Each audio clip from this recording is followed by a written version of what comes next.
KSC presence. After a single man passed away, the locals discovered the astounding secret about his life. Throughout the world, there are countless people that live their lives alone, without a partner or children. Alan Naiman was one such person, before he sadly passed away from cancer in January 2018. Following his death, however, the local community then uncovered a quite incredible secret about his life. A resident of Seattle, Washington, Naiman worked as a banker before making an interesting career switch in the late 1980s. He decided to become a social worker at that time, joining Washington's Department of Social and Health Services. The changes in his life didn't end there, though, as the singleton looked to establish himself in his new position. Indeed, Naiman took on additional work at a few other jobs while plying his trade in social work. While he certainly kept busy, the former banker was also an incredibly private, frugal man, spending very little money on himself. However, there was a potential reason for all that privacy and frugality. Naiman's older brother, Daniel, suffered from a developmental disability, with a Seattle native looking after him as a result. In the opinion of one of his friends, that responsibility shaped his life. Growing up as a kid with an older, disabled brother kind of colored the way he looked at things, Susan Madsen told the Associated Press in December 2018. During Naiman's time as a social worker, he also dealt with a number of kids living with disabilities, fueling his love of children. Although the former banker didn't have a wife or girlfriend, he did become a foster parent for a time. On that note, one of his work colleagues made an astute observation. The kids that came into care got into Alan's heart, Mary Monahan told BBC News in December 2018. Away from that, Naiman's low spending was picked up on by his friends and peers, as he made some interesting choices. In one particular instance, the social worker opted against buying a new pair of shoes, maintaining the old ones with tape instead. Naiman's scrimping nature didn't stop there, though. He also purchased many of his outfits from Costco and looked to save money with a collection of coupons. Meanwhile, when treating his friends to a bite to eat at lunchtime, the former foster parent would often frequent restaurants serving fast food. However, the low spending didn't reflect Naiman's financial status, as he was earning just under $70,000 a year as a social worker. With that in mind, one of his old banking friends lifted the lid on his mindset regarding money.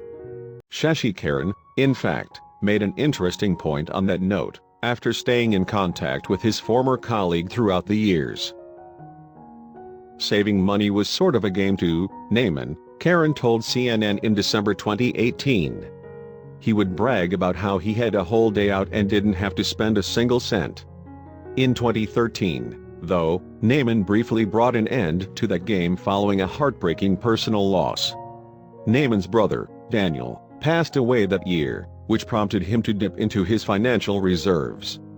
Off the back of losing his sibling, the Seattle native treated himself to a present, buying a sporty vehicle. Despite that, Karen believed that he was still holding back in his spending at that time.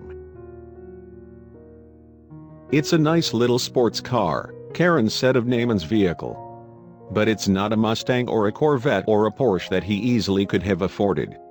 Prior to that, the social worker's cars had reflected his frugal spending, as did the various road trips he took during his time off. On that note, Karen made a bittersweet observation about his friend following his death. While he knew Naiman for over 30 years, there were areas of his life that remained a mystery. "I don't know if he was lonely," the former banker's colleague told the Associated Press. "I think he was a loner." After receiving the cancer diagnosis, Naiman started to put things into place, with one group in particular benefiting from his actions. The Treehouse organization, which helps those in foster care, was given a donation of $5,000 by the Seattle native. Unsurprisingly, that move caught a lot of people off guard. Jessica Ross was one of those individuals, as the Treehouse's chief development officer revealed that donations would rarely go above a few $100. Naiman certainly blew that average total away, though. "That's a big deal for us," she told BBC News. "We were surprised by that." However, the biggest surprise was yet to come for Naiman's colleagues and friends. The social worker sadly succumbed to his cancer in January 2018, some 5 years after his brother's passing. At that point, his peers then made a quite incredible discovery about his life, which he'd managed to keep secret. Despite Naiman's frugal spending, he actually boasted a fortune in the region of $11 million, which he raised in a number of different ways. Using the money that he earned at work, the former banker made several investments, building his total in the process. He also received a sizable sum from his parents, according to Karen. Naiman inherited millions of dollars from his late dad, adding to his growing personal fortune. In an interesting twist, though, Karen was one of only a handful of people who knew about the social worker's vast sums of money. The Seattle native's old friend then explained why there was such a reluctance to spend the cash. Naiman was just that kind of guy that he couldn't just spend the money, Karen told CNN. It was just in his nature to save the money and put it aside. I think he always knew that he was going to leave his money to charity.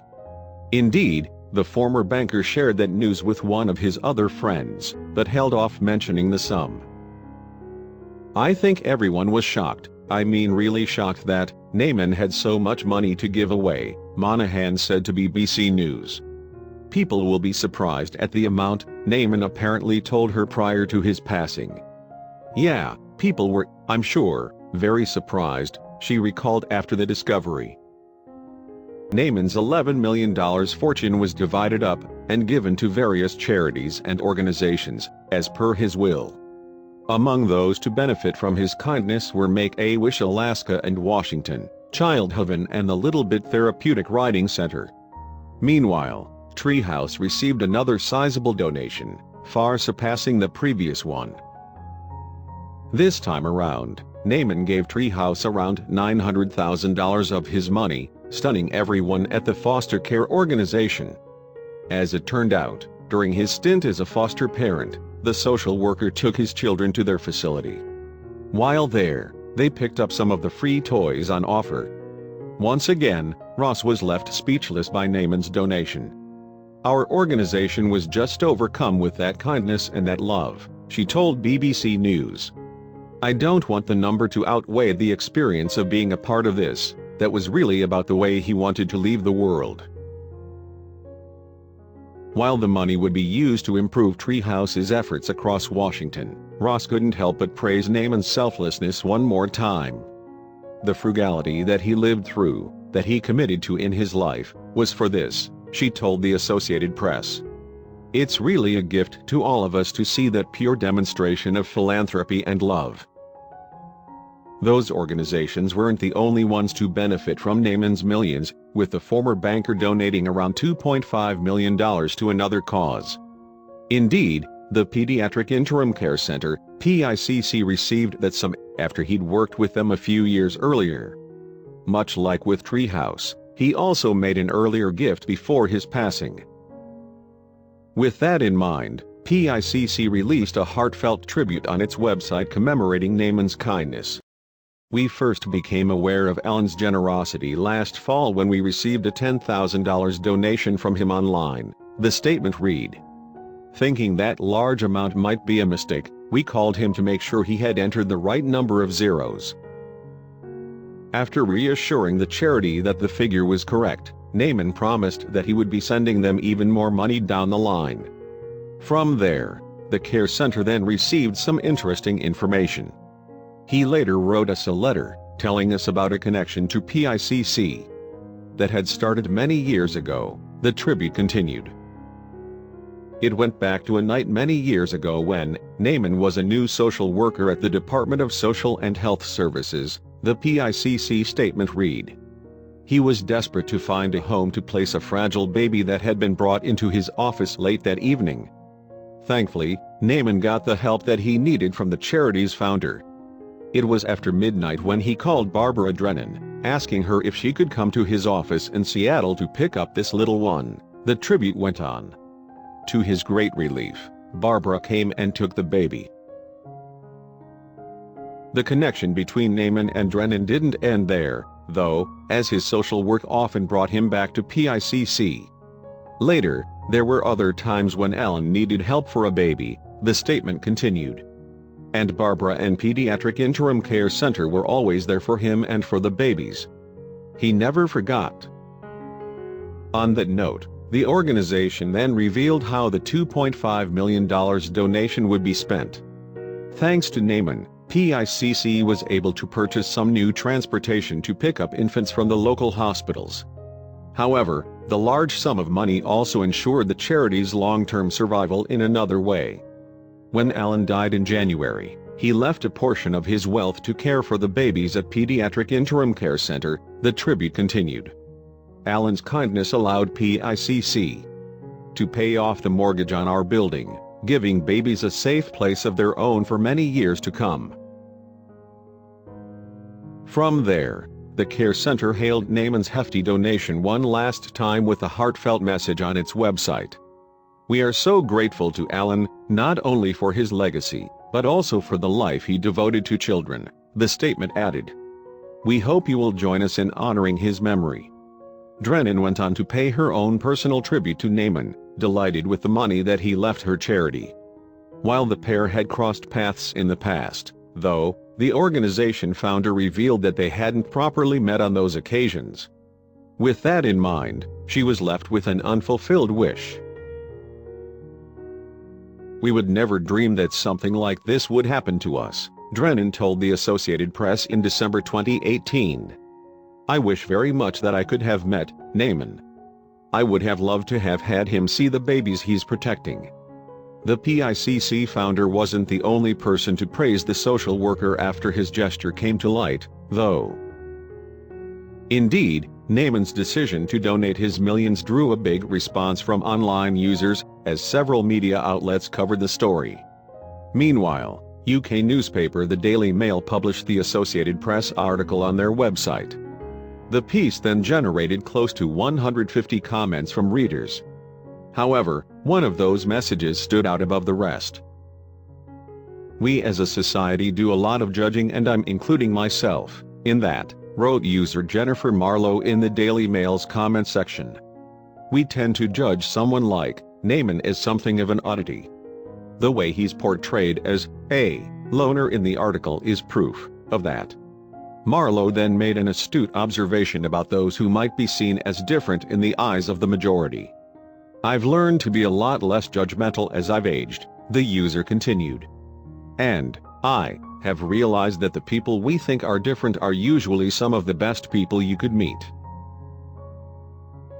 I knew a man just like Naiman, and he left behind a sizable amount for charity as well," Marlowe added to her message in the newspaper's comments section. "There are saints among us indeed. Be kind to one another, we're all stuck here together, let's make the most of it." R.I.P. Meanwhile, Naiman's friend Karen revealed that some of the money was also going to a couple of other worthy causes. Outside of the children's charities, the social worker's fortune was being shared with the Disabled American Veterans Organization. In addition, a sum was donated to his parents' old church as well. With that in mind, Karen then lifted the lid on a bittersweet conversation he had with his former colleague about his financial plans. "My gift is going to be bigger than their annual budget," he recalled Naiman telling him to CNN. "It's going to blow them away." And it did. Thank you for watching. And don't forget to subscribe.